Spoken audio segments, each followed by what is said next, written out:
Hi, my name is Robert, and today I'll be showing you here how you can create a sub data sheet in Microsoft Access. Before I continue, I'll just show you basically what I mean by a sub data sheet. Let's open here the categories table. As you can see, I have this little plus sign here, and by clicking on it, then I can expand the table, which is linked to this one. That is, there is a relationship between the categories table and the product table. So when I expand category beverages, then I get all the products which are related to this category. And if I expand again, then I get all the details or the order details for this particular product. Now the question that you might be asking is, well, if I have the same setup for the tables, then why should I bother, to create a query that is basically the same thing? Well, the main difference is that when you're using your query, then you can use internal functions, say the sum function, for example, to aggregate data. Whereas when you're looking at the tables, basically what you can do is just to manipulate the data itself, but you cannot start inserting functions and working directly on the table. So let's start opening the order details table, and I will start from bottom to top. So I'm going to create 3 levels of data sheets, and I will start with the last level. So let's click here on the Create tab and then Query Wizard. Okay, I'm going to select all the fields because just a few of them. I'm not going to use all of them, but I can choose all of them. So let's call this Sheet 3. Let's finish. So I have my query here. Let's go back to Home, Design View. And now I'm going to be changing a few things in this query. The first thing is the order ID. That is going to stay the same. Before I continue, let me just show here the totals line.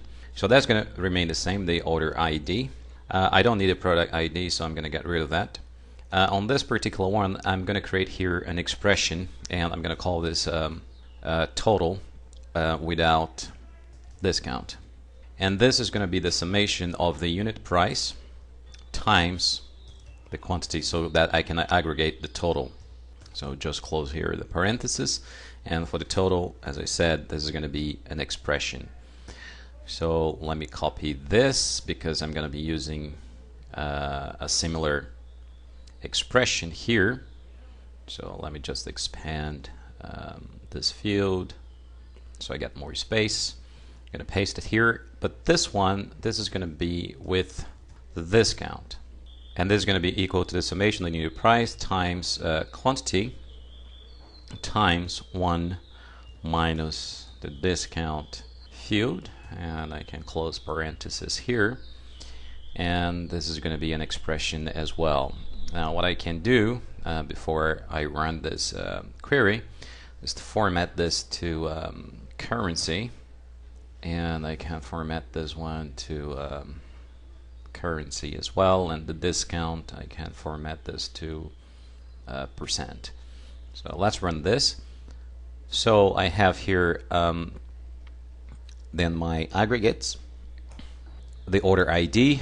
Just notice that in case of an order that has different discounts, then the data is not going to be aggregated all together. So in this particular case, some of the products had a 15% discount, whereas some didn't have any discount. So this is the first sheet ready. So let's close this and save. I can also close the underlying table. The next table I'm going to be using is the orders table. So let's create another query. And for this particular case, I want the customer ID. I also want the order ID. And I also want the employee ID. The reason why I'm choosing the employee ID is because I'll be using the employee table as the top one, so that I can see all the sales for a particular employee in relation to a particular customer. That's also the reason why I have the customer ID up here. So clicking next, this is going to be the second sheet, so sheet 2. Let's go back to Home. So on this particular one, everything is okay. So I'm going to open now the sheet number 3. I'm going to go back to a design view, and what I'm going to be doing here is, as you can see, I have the order ID on this table, and I have the order ID on this table. So I'm going to be copying this one, and by clicking here on the table area, I get the property sheet. By the way, if you don't have the property sheet, you can go to design, and then up here under show hide you have property sheet, so you can just click on it, or alternatively you can press Alt Enter simultaneously, and then you can toggle the property sheet. Now here I have this property sub datasheet name, and I'm going to choose query. Oops, hold on. Actually, I'm on the wrong table. I'm table number 3, so I don't want that. I want table number 2. Okay, design view, good. So property data sheet name, and the query is going to be the sheet number 3, and then the linking, the link child field is going to be the one I had copied, which is the order ID, and then the master is going to also be the order ID. So I can run this, and as you can see, now I have this little plus sign. Let me just close the order table, get this out of the way.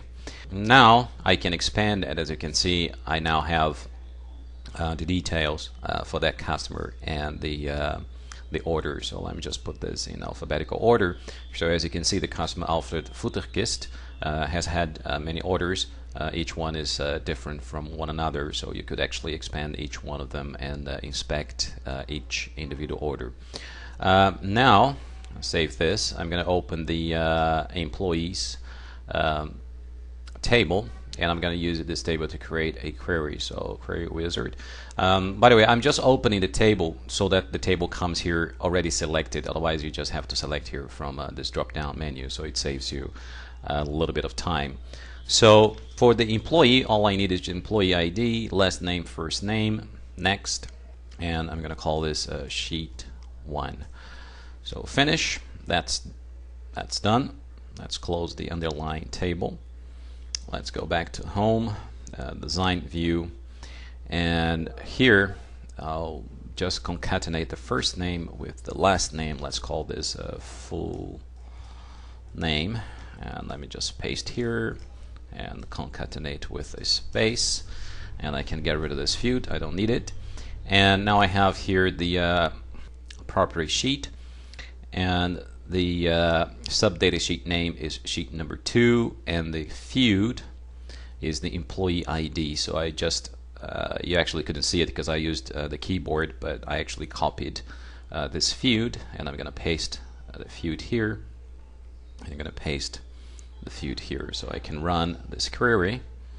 So let's expand here a little bit, and now if I expand the data for Nancy Davolio, I would have her orders.